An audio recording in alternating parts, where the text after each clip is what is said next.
दर्शक नमस्कार। ग्लोबल टेलिभिजनमा यहाँलाई फेरि पनि हार्दिक स्वागत छ। ग्लोबल टक लिएर यहाँको टेलिभिजन सेटमा हामी फेरि पनि उपस्थित भएका छौँ। ग्लोबल टकमा राजनैतिक विषय वस्तुहरूमा अलि बढी केन्द्रित हामी हुँदै आइरहेका छौँ। नेपालको राजनैतिक वस्तुस्थितिले जनताका मुद्दाहरूलाई सम्बोधन गर्न सक्यो कि सकेन भन्ने महत्त्वपूर्ण प्रश्न हाम्रो यति बेला निरन्तर रूपमा रहेको छ। किनकि लामो समयदेखि अस्थिर रह्यो नेपालको राजनीति। विभिन्न कालखण्डमा राजनीतिक मुद्दाका लागि थुप्रै पटक सङ्घर्षहरू भए। ती सङ्घर्षहरू पश्चात जनताले आफ्नै अधिकार प्रयोग गरेर संविधान बनाउने जुन संविधान सभा मार्फत त्यो पनि सम्पन्न भइसकेको छ। 2072 सालमा संविधान जारी भयो। भलै केही राजनीतिक दलहरूले अब्जेक्सन त्यसमा राखेका थिए र मधेस केन्द्रित दलहरूले त्यसमा थोरै विरोध राखेका थिए र अहिले पनि विरोध चाहिँ त्यो कायमै छ भनेर अभिव्यक्ति बेला बेलामा सुन्न पाइन्छ। तर संविधान जारी भइसकेपछिको सिनारियो जसरी अगाडि बढ्नु पर्थ्यो, 2074 मा चुनाव भयो, अब चाहिँ राजनीतिक स्थिरता होला जनताले अपेक्षा पक्कै पनि गरेका थिए। किनकि अब चाहिँ सम्भवतः हामी सही ट्र्याकमा जान्छौँ होला। तर त्यो पनि सम्भव भएन। किन? नेपालको राजनीतिक बारम्बार अस्थिरतातर्फ गइरहेको छ र मधेस केन्द्रित राजनीतिक दलहरूले जनताप्रति कतिको उत्तरदायी भएका छन्। आज यो सन्दर्भमा हामी कुरा गर्छौँ। हामीसँग कुराकानी गर्नको लागि स्टुडियोमा उपस्थित हुनुहुन्छ गणेश कुमार मण्डलज्यू, नागरिक अगुवा हुनुहुन्छ, त्यसै गरी राजनीतिक विश्लेषक पनि। यहाँलाई हार्दिक स्वागत छ। समग्र राजनीतिलाई एकचोटि थोरै समयमा मूल्याङ्कन गर्नुहोस् न। 72 को संविधान जारी भइसकेपछि र 74 को चुनाव भइसकेपछिको जनताको अपेक्षालाई राखेर एकै ठाउँमा हेर्दाखेरि छोटकरीमा भन्नुपर्दा संविधान सभा दोस्रोबाट संविधान चाहिँ नेपालमा निर्माण भइसकेपछि तपाईँको 2074 सालमा मङ्सिरमा चुनाव भयो। त्यो चुनाव चाहिँ एक किसिमले राजनीतिक दुर्घटना नै थियो। त्यो राजनीतिक दुर्घटना त्यो कस्तो किसिमको दुर्घटना? हामीले बाह्य शक्तिले यसरी प्ले पोलिटिक्सलाई गर्छ भनेर हामी मानवाधिकारवादी, नागरिक समाज, बुद्धिजीवीहरूले थाहा पाएन। हामी दसैँ मनाइरहेको बेलामा ठ्याक्कै दुईटा कम्युनिस्टहरू, दुईटा अतिवादी शक्तिहरूको मिलन भयो। त्यो के भयो भने नेपालको लोकतान्त्रिक 70 वर्षको इतिहासलाई निमोट्ने गरी चाहिँ कुचेष्टाले नै त्यो एमाले र माओवादीको मिलन भएको थियो। त्यसको पछाडि कुन शक्ति थियो थिएन, तपाईँहरू जस्ता बुद्धिजीवीहरूले मतलब पत्रकारहरूले चाहिँ करिब छलौँ। त्यसपछि के? त्यसपछिको सिलसिलेवार जब चाहिँ चुनाव भइसकेपछि जब सत्तारोहण सुरु हो कम्युनिस्टको, त्यो एकैछिन यो एमाले र माओवादी मिल्नुलाई यहाँले कसरी दुर्घटनाको रूपमा? यो त राजनीतिक स्थिरताका लागि त दलहरू मिलेर देश चलाउन खोज्नु राम्रो होइन र त्यो एउटा राम्रो पक्ष, सबल पक्ष होइन। कसरी दुर्घटना? हाम्रो जीवन पद्धति चाहिँ नेपाली परिवेशको जीवन पद्धति कम्युनिस्ट जीवन पद्धति होइन, लोकतान्त्रिक जीवन पद्धति हो। र रातारात कम्युनिस्टहरू चाहिँ मतलब देशलाई नै क्याप्चर गर्ने किसिमले जुन मिलेको थियो नि, त्यो दुर्घटना नै थियो। त्यसको उपज नै हो पछि चाहिँ 2.5 वर्षमा मात्रै सत्ता चाहिँ राम्ररी चलाउन सकियो ओलीले। र 1.5 वर्ष पछि चाहिँ हरेक डे टु डे चाहिँ किचुलो सुरु भएको। त्यो जात नमिल्या हो कि धेरै डिएनए नमिलेर मिक्सअप भएपछि त्यसै खिचडी बनेको। र त्यसैको परिणाम के भयो भने देशमा चाहिँ अहिले चाहिँ जब दुईपल्ट चाहिँ सदन विघटन गरे। तर दलहरू मिल्नु त राम्रो हो नि, होइन? होइन, त्यो लोकतान्त्रिक समाज, लोकतान्त्रिक कन्ट्रीमा कम्युनिस्टहरू यसरी चाहिँ मिल्नु राम्रो होइन। जनतालाई छक्याएर झुक्याएर सिद्धान्तै फरक, विचारै फरक भइसकेका एउटा दुई ध्रुवका पातहरू एक ठाउँमा मिल्दाखेरि त्यो जनता खास गरिकन लोकतान्त्रिक समाजको लागि त्यो हितमा थिएन। किनभने समाजको क्यारेक्टर अनुसारको राजनीतिक दलको क्यारेक्टर हुनुपर्छ, उहाँहरूको क्यारेक्टर त्यो थिएन। हाम्रो के छ भने बढीभन्दा बढी तपाईँको अधिकार जनतालाई दिने सोसाइटी हो यो। तर चाहिँ कम्युनिस्टको क्यारेक्टर कस्तो हुन्छ? बढीभन्दा बढी चाहिँ सत्ता केन्द्रित चाहिँ पावर चाहिँ ओरिएन्टेड, जनतालाई कम र सत्ताले बढी। त्यो क्यारेक्टरै फरक हो क्या। के भएर न हाम्रो सर्वहारा वर्गको लागि लड्ने दल भन्छ नि त फेरि कम्युनिस्टहरू त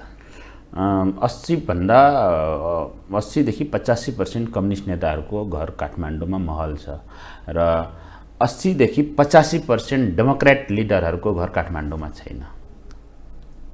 त्यो मसँग चाहिँ तथ्याङ्क छ। अब को कसका लागि लड्छ आफै बुझ्नुहोस् भन्न खोज्नु भयो यहाँले। त्यही हो।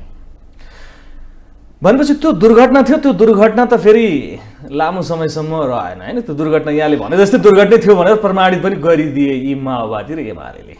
दुर्घटना थियो र त्यसलाई चाहिँ विश्व परिवेशले रुचाएन, नरुचाएकै कारणले गर्दा आज हामी टिकिराख्न नसक्नुको के अरे नेकपा टिकिराख्न नसक्नुको कारण चाहिँ जड चाहिँ के देख्नुहुन्छ त यहाँ? त्यसो भए उहाँहरूको चाहिँ मिलन चाहिँ नेचुरल मिलनै थिएन, कुनै शक्तिको फोर्समा मिलेको थियो। त्यो बाह्य शक्तिको फोर्समा मिलाएको थियो। बाहिर शक्तिको फोर्समा मिलेको कारणले गर्दा धुजा भयो क्या, केही बाँकी रहेन। अझै चाहिँ चित भएन भने अझै जान्छ। हामीलाई सजिलो छ के छ, केही भएन कि बाह्य शक्तिको प्रभाव, बाह्य शक्तिको हस्तक्षेप, बाह्य शक्तिले चाहिँ यसो गर्यो उसो गर्यो, त त्यसलाई प्रमाणित गर्न सक्छौँ हामी? बाह्य शक्तिहरूले हस्तक्षेप गरेर राजनीतिक दलहरूमा उथल पुथल आयो, पार्टी विभाजन भयो, पार्टी एकीकरण भयो भनिदिन सजिलो, फेरि त्यसलाई प्रमाणित गर्न चाहिँ गाह्रो छ नि। कुरालाई कुरा मात्रै नगर्नुहोस्। तपाईँले चाहिँ हेर्नुभएको थियो चाहिँ नेकपा बनिसकेपछि एउटा चाहिँ छिमेकी देशका पार्टीका हाइकमान्डले प्रशिक्षण दिन सुरु गरिसकेका थियो। न चाहिँ भाषा मिल्छ, न संस्कृति मिल्छ, न धन मिल्छ, न केही जात मिल्छ, केही नमिल्ने चाहिँ ठाउँबाट प्रशिक्षण दिन सुरु गरिसकेका थियो। र एक किसिमको हाम्रो देश कहाँ गइसकेका थियो भने कुन मोडेलमा गइसकेका थियो? उत्तर कोरिया, क्युबा, मतलब तपाईँको पाकिस्तान र चाहिँ के भन्छ तपाईँको चाइनाको मोडलमा हामी गइसकेका थियौँ। हाम्रो देशको अतिथिहरू चाहिँ सरकारले स्वागत गर्ने अतिथिहरू कस्ता कस्ता आइरहेका थिए त्यो तपाईँहरूलाई चाहिँ राम्ररी थाहा छन्। त्यो क्यारेक्टर होइन नि हाम्रो सोसाइटीको। समाजको चरित्रभन्दा बाहिर गएर राजनीतिक पार्टी निर्माण गर्नु, सत्ता चाहिँ सञ्चालन गर्नु त्यो टिक्दैन क्या, त्यसैको उपज टिकेन। त्यसो बाह्य शक्ति त भेक्चो हुनुपर्ने, किन टिकेन त? त्यसो भए त्यो त महत्त्वपूर्ण कुरा छ त। तिनीहरू त बाह्य शक्तिको प्रभावले एक भए भने त त्यो शक्तिको प्रभाव त रहिराख्नु पर्ने हो नि त, होइन? यस कारणले टिकेन। हाम्रो नेपाली सोसाइटीको लाइफलाइन भनेको कि पश्चिम हो कि खाडी मुलुकतिर हो कि दक्षिण हो क्या। तपाईँको भाषा संस्कृति दक्षिणसँग मिल्छ। अलिकति चाहिँ ब्याचलरदेखि मास्टर डिग्रीसम्म राम्रो पढे लेखेका युवाहरू छन्, त्यसले चाहिँ नेपालबाट चाहिँ युरोप अमेरिकातिर जान्छ होइन। त्यसपछि चाहिँ कम पढे लेखेका छन् भने त्यसले कहाँ जान्छ? खाडी मुलुक जान्छ।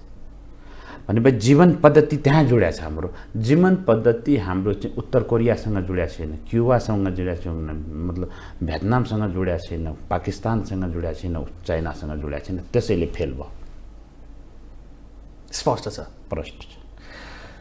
त्यसपछि दल विभाजन भयो आन्तरिक कलाका कारणले गर्दाखेरि, गठबन्धनको सरकारसम्म आइपुग्दाखेरि होइन, हाम्रो लागि नभएको जुन चिज थियो त्यो अरूको लागि भयो, त्यो जनताले त्यसलाई स्वीकारेन, त्यसैले विभाजन भयो।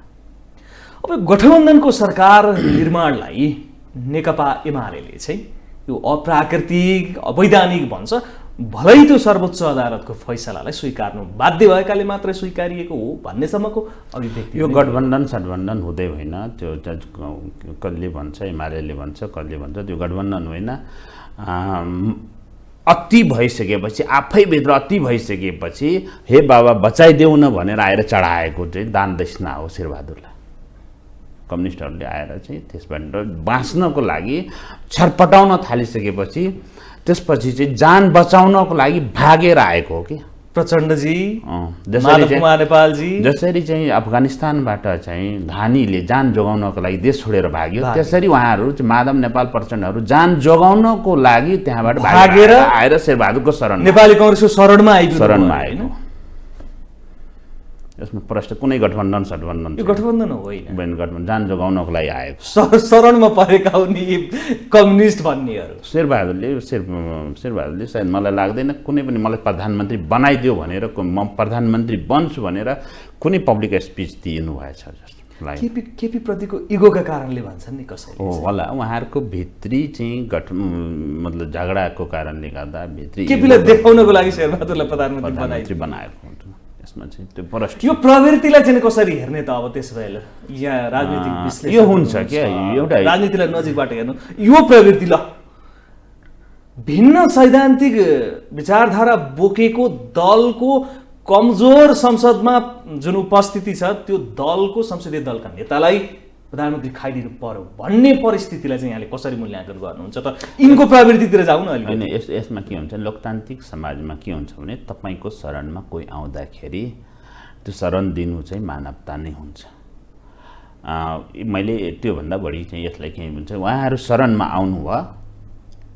नेपाली काङ्ग्रेसले शरण दिनु होइन काङ्ग्रेसले त शरण दियो तर शरणमा आउनेको प्रवृत्ति चाहिँ नि ऊ यस्तै हो कमजोर भएपछि कमजोर मान्छेहरूले यस्ता चाहिँ तपाईँको शरण लिन जाँदाखेरि शरण दिनुपर्छ यही देशको नागरिक हो नि त उहाँहरू पनि यही देशमा राजनीति गरेर बसेको पात्र हुन् उहाँहरूको पनि योगदान छ नि त्यही भएर चाहिँ त्यो सम्झेरै नै सायद मलाई लाग्छ प्रधानमन्त्री शेरबहादुर देउवाले शरण दिए होला भनेपछि यो मुलुकमा वामपन्थीहरू र कम्युनिस्टहरूले शासन गर्न सक्दैनन् भन्ने कुरा त स्पष्ट भयो त त्यसो भए अब जनताले त्यो बुझ्दा भयो नि त त्यसो भए यहाँकै विचारलाई स्वीकार्ने हो भने त झन्डै 2/3 सरकार ढालेर शरणमा जानुपर्ने जम्मा 23 सिट जिते संसदमा प्रत्यक्षमा जम्मा 23 सिट जितेको काङ्ग्रेसको शरणमा जानुपर्ने यी नेताहरूले त अब कसरी मुख देखाउने त त्यसो भए यहाँ चाहिँ वामपन्थी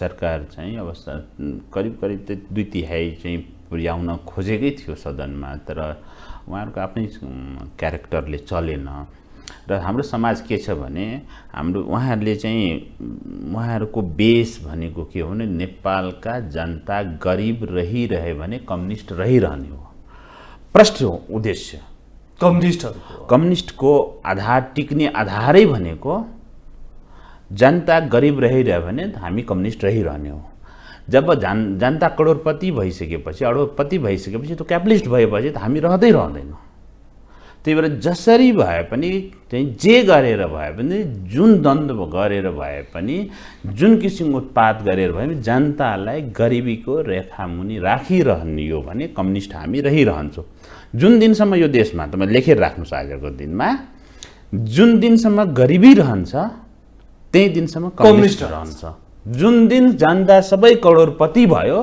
त्यो दिन कम्युनिस्ट समाप्त भयो त्यसो भए कम्युनिस्टहरू जनता सक्षम भएको देख्न सक्दैनन् आर्थिक रूपमा बाहिर जतिसुकै नाराज भाषण गरे पनि उहाँहरूको मेन बेसै चाहिँ पार्टी टिक्ने बेसै भनेको जनता गरिब रहिरहनु तर उहाँहरूको मुद्दा नै हामी त्यही गरिब जनतालाई उकास्ने आर्थिक मुद्दाहरूका लागि भनेर चाहिँ राजनीति गर्छन् त्यही भएर त जनता नेता र हामीमा फरक छ नि त हामी यथार्थ भन्छौँ नि त नेताहरूले के भन्छ जनताले के बुझ्छन् त हामी के जे छ जनता र नेताको बिचमा चाहिँ कसले कसलाई सही र कसले कसलाई गलत भनिरहेको छ त्यो मात्रै भन्ने हो नि त्यसैले त मतलब नागरिक समाज मानवाधिकारवादी बुद्धिजीवी हुनुहुन्छ नि त एमाले टुक्रिनुलाई चाहिँ कसरी हेर्नु भएको छ यहाँलाई टुक्रिया भन्छ कसैले फुटिया भन्छ विभाजन भयो भन्छ त्यसलाई कसरी हेर्नु भएको होइन एउटा दुई दाजुभाइ हुन्छ झगडा भएपछि चाहिँ अलग हुन्छ नि त्यो मैले चाहिँ सहज रूपमै लिन्छु सामान्य रूपमा लिइराख्ने अब पार्टी टुटफुट हुन्छ नि यसले त जनताप्रति गैर जिम्मेवार छन् कि भन्ने जस्ता विचारहरू खडा गर्दै मैले त सहज रूपमै लिएको छु उहाँहरूको विचार नमिलेकै हो एकअर्काले कम्युनिस्टहरूमा के हुन्छ भने राजनीतिक वर्चस्व कायम गर्नको लागि आफ्नो प्रतिस्पर्धीलाई समाप्त गर्ने हो त्यो भौतिक रूपमा होस् या राजनीतिक रूपमा होस् या आर्थिक रूपमा होस् या सामाजिक रूपमा होस् या त्यो पनि भएन भने क्यारेक्टरमाथि प्रहार गर्छ र समाप्त गर्छ र त्यही प्रहारहरू ठेक्न नसकेर पार्टी विभाजन भएको कम्युनिस्टहरू एक बस्न नसक्ने रहेछन् है अरूहरू पनि बस्न सकेका छैन धेरै राणाहरू पनि बस्न सकेका थिएन राजाहरू पनि बस्न सकेका थिएन कम्युनिस्टहरू मात्रै किन उहाँहरू पनि धेरैले बस्न सकेका थिए है यो हाम्रो पानी नै त्यस्तै छ कि त्यो नि यस्तो हुन्छ कि डाइभर्सिटी सोसाइटीमा के हुन्छ भने विभिन्न विचार धारा र तपाईँको आस्थालाई चाहिँ सम्मान गर्न नसक्नु भनेको यो भाँचिने टुटिने त्यो खेल हुन्छ। नेता प्रधान हुँदा त्यो समस्या आएको खुला बहस छलफलमा विश्वास नगर्दा यस्तो हुन्छ। अरूको चाहिँ फरक मत र फरक विचार फरक चाहिँ सोसाइटीलाई फरक दृष्टिकोणलाई फरक एङ्गलहरूलाई चाहिँ स्वीकार गर्न नसक्नु भनेको यही टुटफुट नै हुन्छ। मधेसवादी दलहरू पनि फुटिराखेका छन् है। अब हामी जुट्छौँ, हामी चाहिँ मधेसका मुद्दालाई चाहिँ नि एकजुट बनाउँछौँ भनेर जनता समाजवादी पार्टी एक भयो। त्यसको 1 वर्ष लगभग कार्यकाल पुरा नगर्दै फेरि टुटफुटको अवस्थामा पुग्यो। भनेपछि नेता जनताप्रति साँच्चै जिम्मेवार छैनन् भन्ने चाहिँ यो व्यवहार त देखिया हो कि भन्ने यहाँसँग बुझ्न खोजेँ मैले। अब मधेसको कुरा गर्दाखेरि 2063-64 मधेस आन्दोलन जुन पहिलो दोस्रो मधेस आन्दोलन भएको थियो, त्यतिखेर जनताले चाहिँ देशका चाहिँ शासकहरू जसलाई चाहिँ अब खस शासक भन्छन् उहाँहरूको विरुद्धमा चाहिँ अब लामो समयसम्म 15-20 वर्ष 30 वर्ष शासन गरिसकेपछि उहाँहरूको विरुद्धमा जनता चाहिँ एक किसिमको आक्रोश थियो।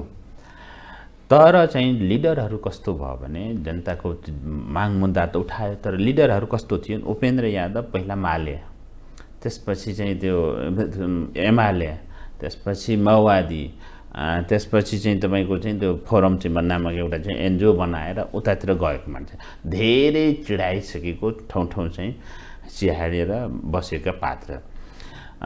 त्यसपछि ठाकुरजीहरू काङ्ग्रेसमा हुनुहुन्थ्यो, विजय गजदारहरू जेपी गुप्ताहरू काङ्ग्रेसमा हुनुहुन्थ्यो। मधेसको रियल चाहिँ त्यो मतलब स्कुलिङबाट आएका लिडर हुन सकेन होइन, मधेसको रियल स्कुलिङबाट आएका लिडरै थिएन। त्यो आयातित निर्यातित मतलबबाट अन्त चाहिँ स्पेस चाहिँ खुम्चिन थालिसकेपछि स्पेस नपाउने अवस्थामा त्यहाँबाट भागेका भगौडाहरू नै थिए क्या। जसको ढाई आमा भन्छन्, आफ्नो आमा र ढाई आमामा फरक हुन्छ क्या। त्यो के को लागि आएको थियो भने मन्त्री सांसद पैसा पद प्रतिष्ठा अब यहाँ मैले नपाउने भएपछि कहाँ जाने भने मधेसमा जाने, मधेसमा आयो र नाराहरू चर्का नाराहरू थियो। त्यतिखेर मैले भनेको थिएँ जब चर्का नारा लाग्छ तब शङ्का गर्नुपर्ने धेरै ठाउँ हुन्छ क्या। एक मधेस एक प्रदेश 22वटा जिल्लाको एउटा प्रदेश भनेको थियो नि।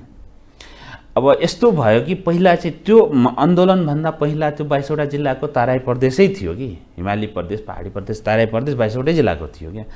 यस्तो कुपात्रहरू आयो त्यसलाई चाहिँ खुम्चाएर 8वटा जिल्लामा आन्दोलन गरेर 8वटा जिल्लामा सीमित गर्थ्यो।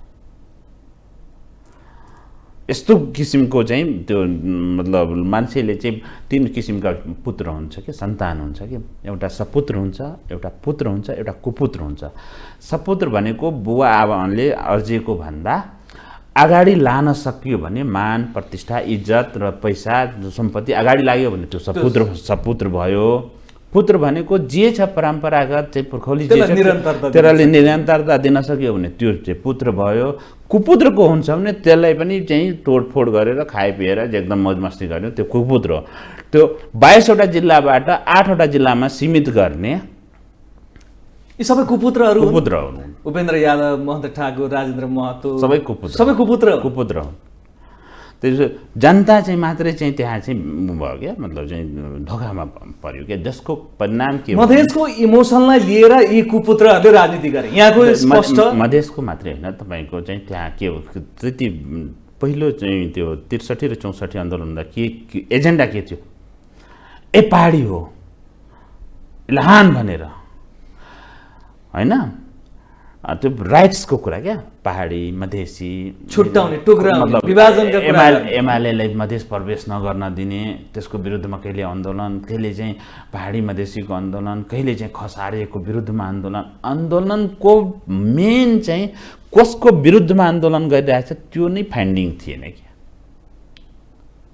कहिले चाहिँ मतलब चाहिँ पहाडी मधेसी भने सम्पूर्ण पहाडीको विरुद्धमा भयो, कहिले चाहिँ खस आर्यको मात्रै ब्राह्मण क्षेत्रीको मात्रै विरुद्धमा भयो, कहिले एमालेलाई नै मधेस पस्न नदिने भने त त्यस्तो क्या। आन्दोलनको चाहिँ प्रष्ट दृष्टिकोण उद्देश्य नभएपछि त्यो लक्ष्यमा प्राप्त हुँदैन। हामी चाहिँ as a civil society human राइट्समा के हुन्छ भने हामी लक्ष्यलाई हेर्दैनौँ, हाम्रो प्लानभित्र लक्ष्य हुन्छ क्या, उद्देश्य रिजल्ट हुन्छ क्या। प्लान हामीले कस्तो बनाउँछौँ, जस्तै रेलको पटरी तपाईँले जसरी बनाउनुहुन्छ रेल त्यसैबाट चल्ने हो, प्लान भनेको त्यही हो। कहाँ कहाँ स्टेसन राख्नुहुन्छ त्यहीँ रोक्ने हो, अन्त रोक्यो भने एक्सिडेन्ट हुन्छ। त्यो प्लानभित्र चाहिँ रिजल्ट हुन्छ। जस्तै चाहिँ प्लेन उडाउँदाखेरि एयरपोर्ट जहाँ जहाँ हामीले प्लान बनाएर बनाएको हुन्छ नि त्यहीँ प्लेन ल्यान्ड गर्ने हो। अन्त ल्यान्ड गरियो भने त सब आगो लाग्छ, मतलब एक्सिडेन्ट हुन्छ। उहाँहरूको कुनै प्लानै थिएन कि कहिले के कसको लागि कहाँ ल्यान्डिङ गर्न खोज्थ्यो भने त्यो खसारिएको विरुद्धमा, कहिले कहाँ त पहाडीको विरुद्धमा, कहिले कहाँ त एमालेको विरुद्धमा।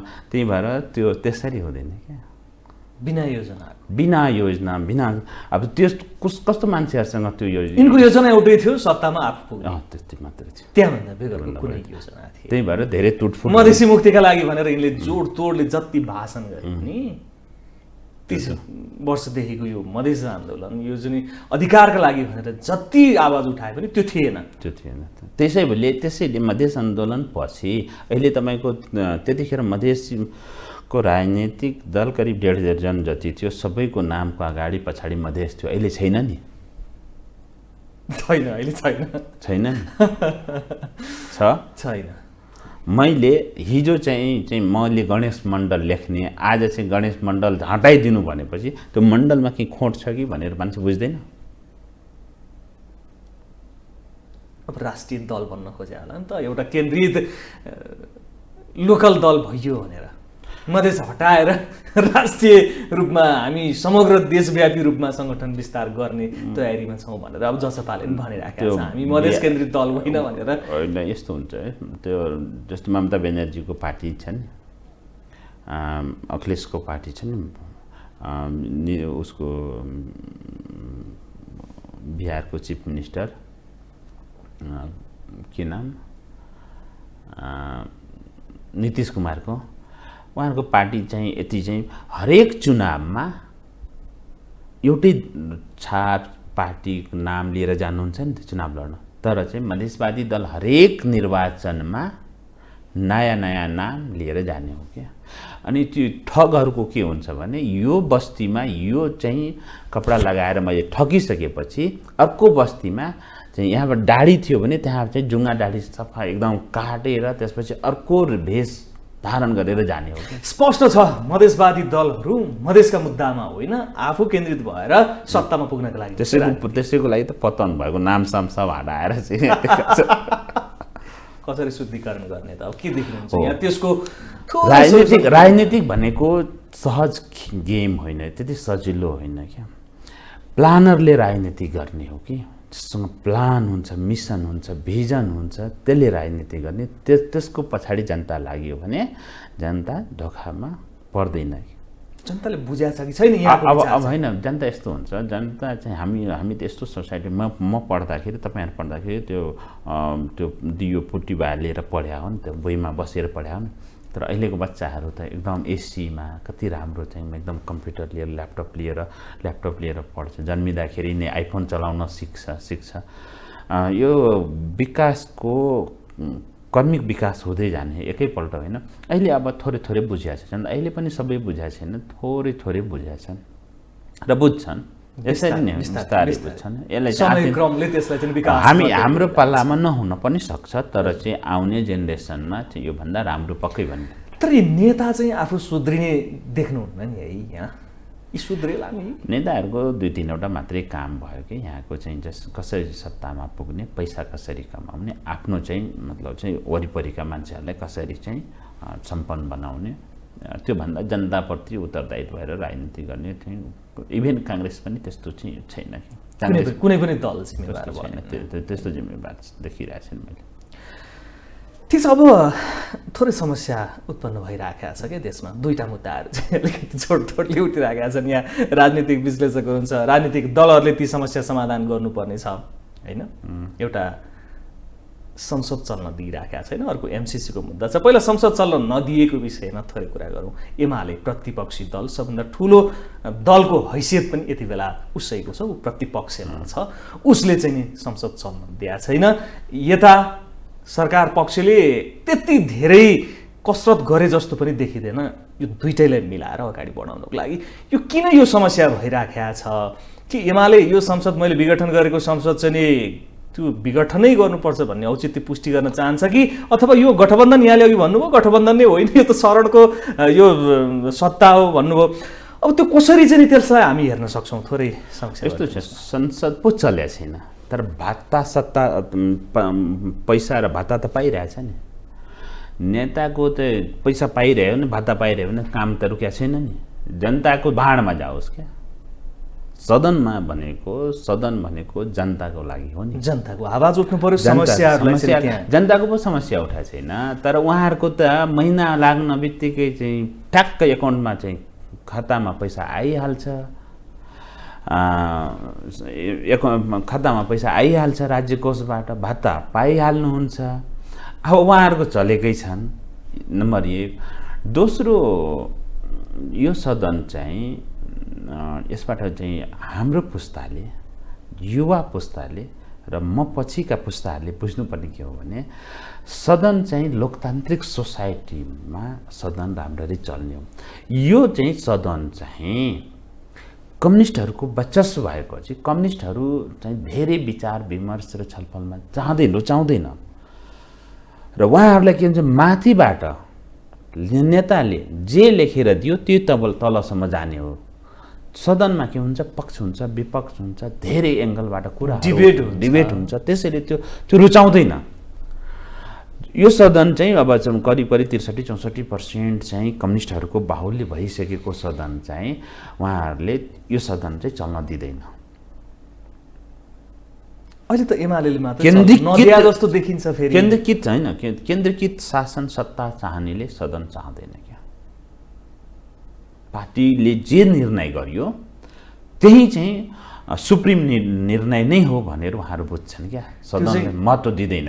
हामी गलत छौँ संसदीय व्यवस्थामा, कम्युनिस्टहरूलाई ल्याएर म जस्ता मान्छेहरूले बुझ्छौँ, तर उनीहरू चाहिँ आफ्नो स्ट्राटेजीमा अगाडि बढिरहेको। कालान्तरमा यिनले संसदीय व्यवस्था चाहे भने र यिनको बस चल्यो भने राख्दैनन् होइन?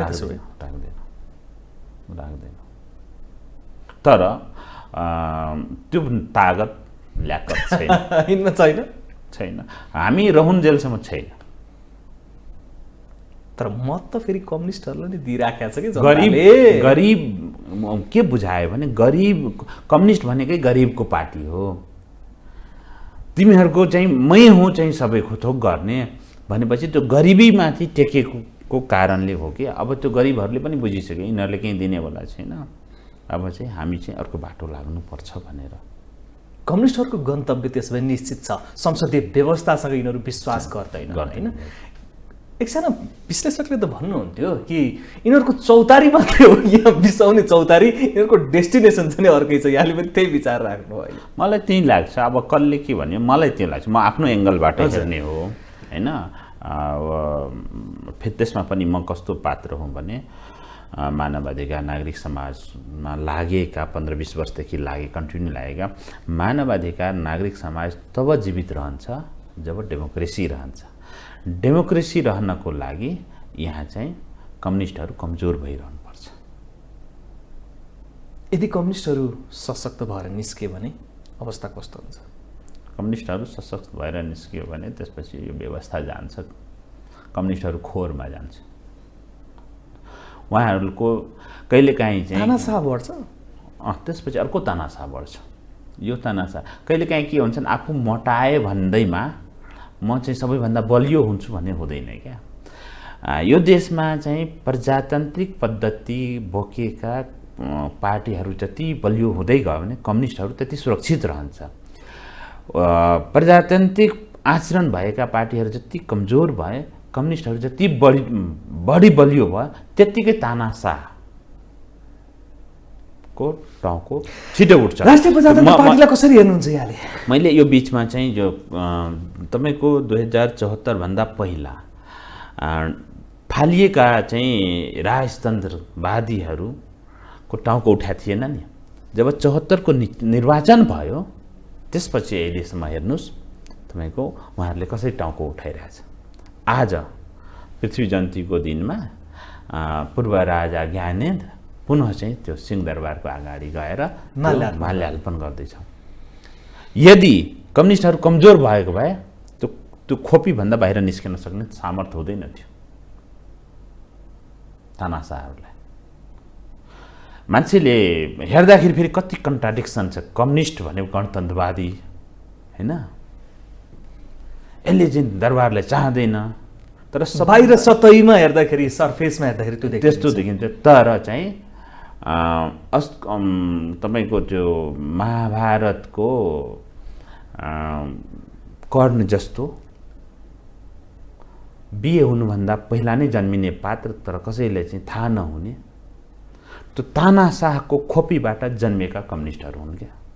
महाभारतको कर्ण जस्तो है, कर्णको जस्तो नाजायज बच्चा जस्तो देखियो। त्यही दरबारबाट जन्मिएको त जायज नजायज अब म भन्दिनँ, त दरबारको खोपीबाट जन्मेपछि कम्युनिस्टहरूको दरबारबाटै जन्मे। अन्ततगतवा यिनीहरू त्यहीँ जाने हो। यिनीहरू अन्ततगत राजतन्त्रै चाहन्छन्। यिनीहरू त्यसैबाट जन्मिएका पात्रहरू हुन् क्या। यिनले भोलि वकालत गर्लान् कि नगर्लान्?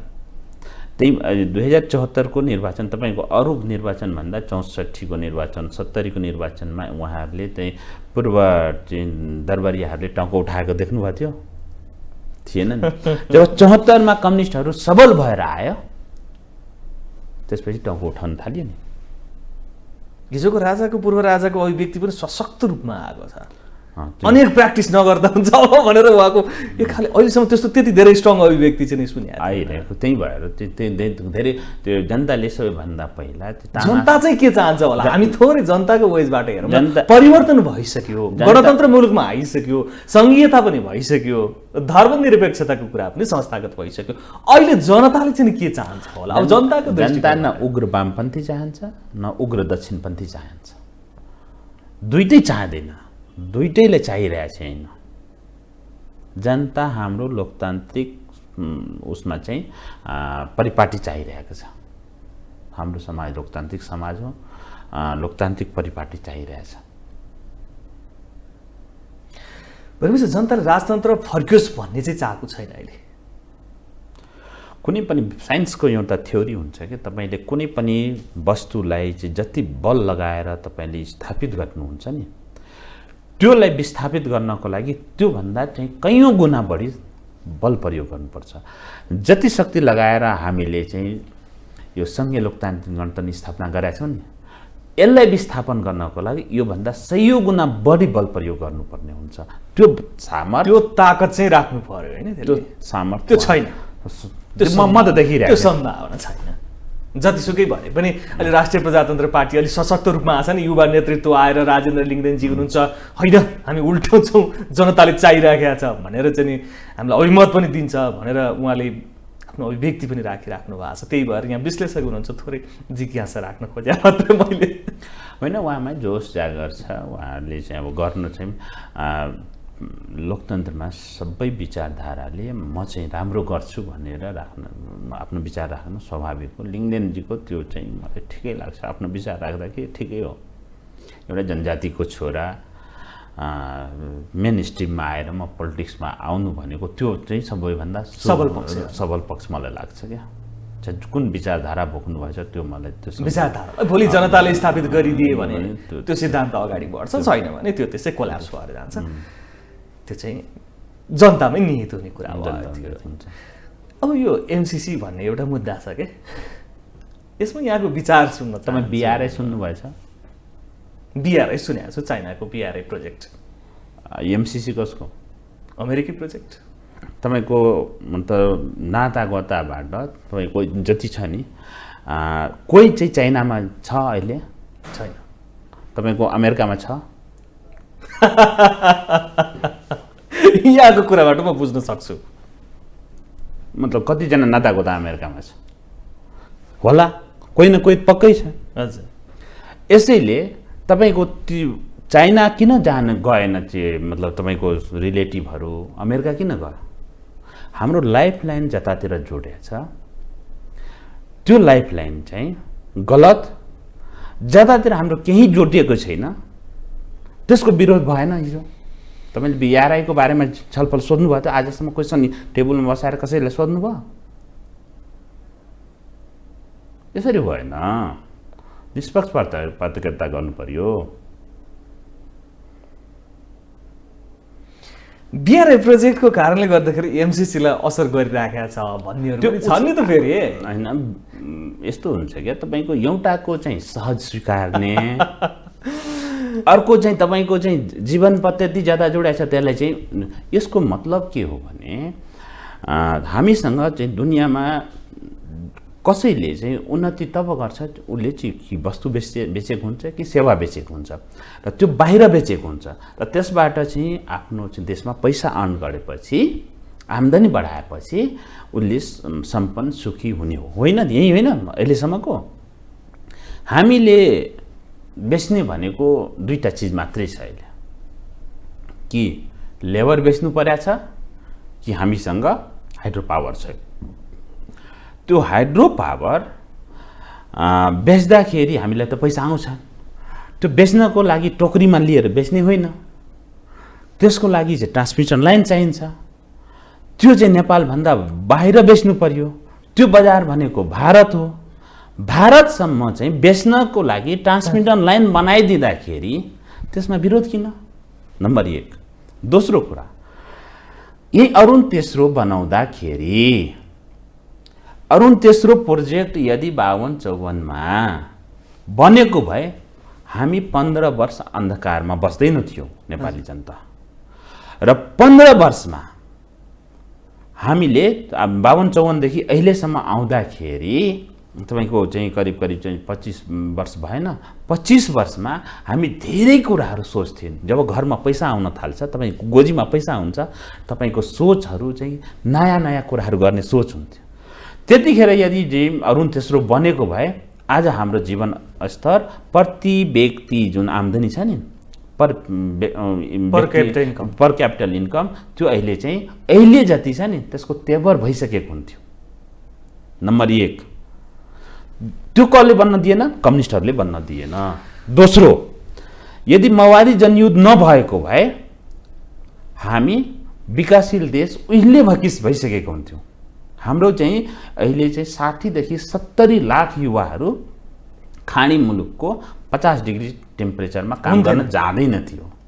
2, तेस्रो, मधेस आन्दोलन नभएको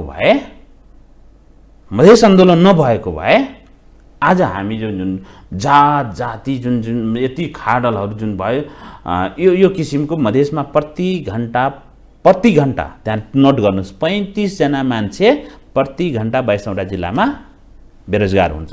प्रति घण्टाको कुरा गर्दैछु, हुँदैन थियो। आज मधेसमा यस्तो चाहिँ भ्रष्टाचारका मोडेलहरू यस्तो फस्टाएका छन्। तपाईलाई कुनै काम लिएर जानुभयो भने 2 नम्बरमा तपाईको त्यो जातको डिएनए मिल्छ कि मिल्दैन पहिला त्यो हेर्ने क्यारेट एरियाहरूमा। त्यसपछि 30 देखि 50% 40% चाहिँ तपाईले पेस्की दिनुहुन्छ कुनै 1 करोडको काम दिनुहुन्छ, 30 देखि 40 लाख 50 लाख तपाईले दिनुहुन्छ नि पहिला नै। त्यो पैसा कहाँ बुझाउनु पर्छ भने बोर्डर पारी सूर्य अस्त भइसकेपछि बोर्डर पारी गएर तपाईले पैसा डिपोजिट गर्ने हो कि नहो नि त्यहाँ राख्नु। त्यहाँ भएन भने सुन पसलमा उसको जुन नेता चाहिँ ठाउँमा छ त्यो नेताको नजदिकका सुन पसलमा गएर पैसा डिपोजिट गर्ने, उहाँको श्रीमती गएर भोलिपल्ट गहना किन्ने। यस्ता मतलब युनिक मोडेलहरू चाहिँ युनिभर्सिटी हो क्या, करप्सनको युनिभर्सिटी चाहिँ बन्दै थिएन नेपाल त्यो तराई एरिया। भनेपछि यहाँको निष्कर्ष कम्युनिस्टहरूले हिजो अरुण तेस्रो बन्न दिएनन्, 10 वर्ष द्वन्द्व गरेर विकासक्रमलाई भङ्ग गरिदिए। अहिले पनि अर्को एउटा जुन हाइड्रोमा हामीले जे सम्भावना देखेका छौँ त्यसलाई पनि भङ्ग गर्न चाहन्छ। एमसिसी नचाहेको त्यसै यहाँको निष्कर्ष त्यो कम्युनिस्टहरूले चाहेन होइन। तर यो नेपालको लागि हित हो भन्ने यहाँको निष्कर्ष हो। त्यसमा केही बुदाहरूमा अब्जेक्सन राखेका छन्। नागरिक समाज, यहाँ पनि नागरिक समाजको अगुवा यहाँ पनि हुनुहुन्छ। यहाँले देख्नुहुन्छ नि होइन, नागरिक समाजका अगुवा विज्ञ भनेकाहरूले माइती घरमा विभिन्न खाले कार्यक्रमहरू गरिराखेका हुन्छन्, आफ्ना अभिव्यक्तिहरू दिइराखेका हुन्छन्, इन्टरभ्युजहरू दिइराखेका हुन्छन् कि यो त कहाँ अमेरिकी सेना आउँछ, यो त आइपिएस अन्तर्गतको प्रोजेक्ट हो भनेर अमेरिकी पदाधिकारीहरूले पनि स्वीकारिसकेका छ भनेर पनि जनतालाई भनिराखेका छन् कि। मलाई हाँस उठ्छ क्या। लोकतन्त्रमा नागरिक समाज भनेको जन्म कसरी भयो भने कुनै पनि तानाशाही व्यवस्था या कम्युनिस्ट व्यवस्थालाई स्थापित गर्नको लागि नागरिक समाजको जन्म भएको होइन। नागरिक समाजको जन्म केवलै लोकतन्त्रको लागि लड्ने एउटा चाहिँ पिलरको रूपमा नागरिक समाजको जन्म। यहाँ माइती घरमा चाहिँ जुन नागरिक समाज आउँछ त्यो नागरिक समाजले के भन्छन्, राजा आओ देश चलो। मैले ब्रह्माण्डमै पहिलोपल्ट माइती घरमा देखिएका नागरिक समाज हो जुन शासक आओ देश चलाऊ भनेर भनिरहेछ। त्यो नागरिक समाज हुन्। ती नियोजित हुन् सर, त्यो गणेश सर, त्यो नियोजित हुन्। दुनियाँमा नागरिक समाज चाहिँ शासक आओ देश चलाऊ भन्छ त। प्रजातन्त्रमा चाहिँ मानव अधिकारको कुरा गर्छ, नागरिक अधिकारको कुरा, वाक स्वतन्त्रताको कुरा गर्छ, फ्री प्रेसका कुरा गर्ने को लागि त नागरिक समाज भन्ने हो नि त। अब चाहिँ फ्री पत्रकारितालाई कब्जा गर, मानव अधिकारको यो चाहिँ उसलाई चाहिँ हनन गर, नागरिक अधिकार कुल्च्यो, यस्ता कुराहरूको डेमोक्रेसीले मतलब चाहिँ तहस नहस गर्ने किसिमको चाहिँ शक्तिलाई चाहिँ आओ देश चलाऊ भन्छ नागरिक समाज। नम्बर 1। दोस्रो चाहिँ आइपिएस र एमसिसी नबुझेका नेपालका जनताहरू। आइपिएसको जन्म चाहिँ 2017मा भएको, एमसिसीको जन्म 2004मा भएको। यहाँ के पढाइरहेछ भने आइपिएसका अङ्ग एमसिसी।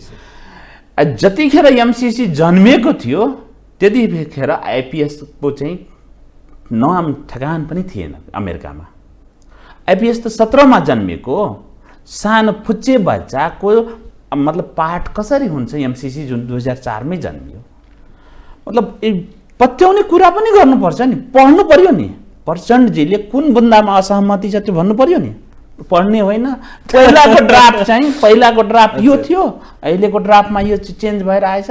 कुन ड्राफ्ट चेन्ज भएछ? 2-4 कुराहरू छन्। संविधानभन्दा माथि हुने होइन, हाम्रो संविधानभन्दा पनि माथि हुने बुदाहरूलाई हामीले स्वीकारेका छौँ। संसदबाट किन अनुमोदन गर्नुपर्ने एउटा सानो प्रोजेक्ट भन्छन्। यस कारणले कि संसदबाट किन अनुमोदन गर्नुपर्छ भने सरकारबाट अनुमोदन गर्दाखेरि अर्को सरकार आउँदाखेरि त्यसलाई चेन्ज गर्छ।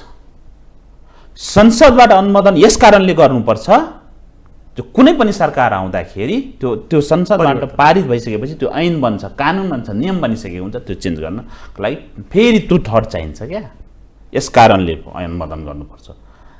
अमेरिका चाहिँ त्यो बच्चाले खेलाएको त्यो चाहिँ खेल्ने चाहिँ कन्ट्री होइन। यहाँ खेले जस्तो भारतसँग जसरी जुवारी खेल्छौँ नि त्यस्तो देश होइन। धेरै सतर्कतापूर्वक चाहिँ व्यवहार गर्नुपर्छ। हात हालेपछि त्यसलाई फाइनल गर्छ, उसले फाइनल गर्छ। उसले कसरी गोल ल्याउने समस्यालाई आजै आकलन गर्छ र त्यसलाई अहिले नै निराकरण गर्छ। धेरै सेन्सिटिभ कन्ट्री हो। त्यो कन्ट्रीसँग चाहिँ यसरी चाहिँ भारतसँग चाहिँ खेलेको जसरी चाहिँ घरुवा दुहारुवा खेलिरहेको हुन्छ नि नेताहरू, त्यो देश होइन। धेरै मूल्य चुकाउनुपर्छ। माग्न गएको होइन, एमसिसी फर्म भरेको होइन, क्राइटेरिया मेरो म्याच गरेको छ मलाई दे भनेको होइन। अनि यहाँ चाहिँ जनतालाई पठाउने जबरजस्ती मैले लिन खोजेको छैन, जबरजस्ती दिएछ। जनतालाई बेकुफ बनाउने हिम्मत छ अमेरिका जाने? 7 पुस्ताको मान्छेले जाने हिम्मत छ? जसले विरोध गरेछ जाओस् त।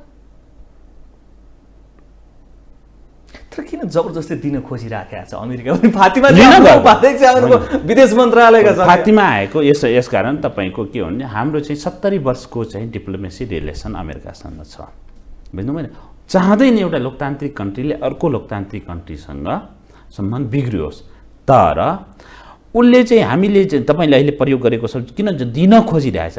2000 चाहिँ तपाईँको चाहिँ उसमा चाहिँ शेरबहादुरको पालामा चाहिँ त्यतिखेर हामीले गएर चाहिँ निवेदन हालेर त्यसमा चाहिँ यसमा यो प्रोजेक्ट हामीलाई चाहिन्छ भनेर हामीले चाहिँ मागेको हो।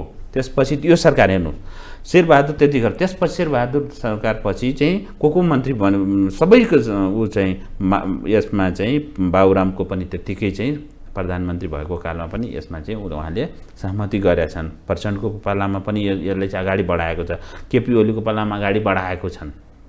यो कुराहरू उहाँहरू आफ्नो पालामा केही नगर्ने, अरूको पालामा पास हुन्छ, सदनबाट चाहिँ एउटा शेरबहादुर देउवाको हातमा दुईटै हातमा लडु छ। प्रचण्ड र माधव नेपालले पास गरेन भने केपी ओली र मन ठाकुर रेडी छ। त्यसले उथलपुथल त सरकार फेरि अर्को गठन गर्नुपर्ने, अर्को राजनीतिक समीकरण बनाउनु पर्ने होला नि त। होइन त्यो त अब चाहिँ भइरहन्छ क्या, त्यो हाम्रो लागि चाहिँ एकदम। तर जसरी पास हुन्छ यहाँले देख्नुहुन्छ एमसीसी पास हुन्छ। यदि यो सत्ता समीकरणले पास गरेन भने केपी शर्मा ओली र अर्को सत्ता समीकरण पास हुन्छ हैन। यहाँले देख्नु स्पष्ट देख्नु प्रष्ट हुन्छ, पास हुन्छ होइन, हुनै पर्छ। यहाँको विचार होस्, यहाँको अमूल्य विचार र नेपालको समग्र राजनीतिक वस्तुस्थितिको बारेमा हामीले थोरै बुझ्न पायौँ यहाँबाट। यहाँको विचारका लागि धन्यवाद र समयका लागि पनि। ल तपाईँलाई पनि बहुत बहुत धन्यवाद। तपाईँका चाहिँ ग्लोबल टिभीका चाहिँ सम्पूर्ण टिमलाई मलाई बोलाएर आफ्नो विचार राख्ने मौका दिनुभयो, त्यसको लागि बहुत बहुत धन्यवाद। Thank you so much. दर्शक आज हामीले ग्लोबल टकमा कुरा गऱ्यौँ गणेश कुमार मण्डलज्यूसँग, जो नागरिक अगुवा हुनुहुन्छ र राजनैतिक विश्लेषक भने समग्र राजनैतिक वस्तुस्थितिको बारेमा थोरै बुझ्ने प्रयत्न आज हामीले गऱ्यौँ। अन्य कुनै विषय र व्यक्तिका साथमा आउँछौँ। ग्लोबल टेलिभिजन हेर्दै गर्नुहोला। नमस्कार।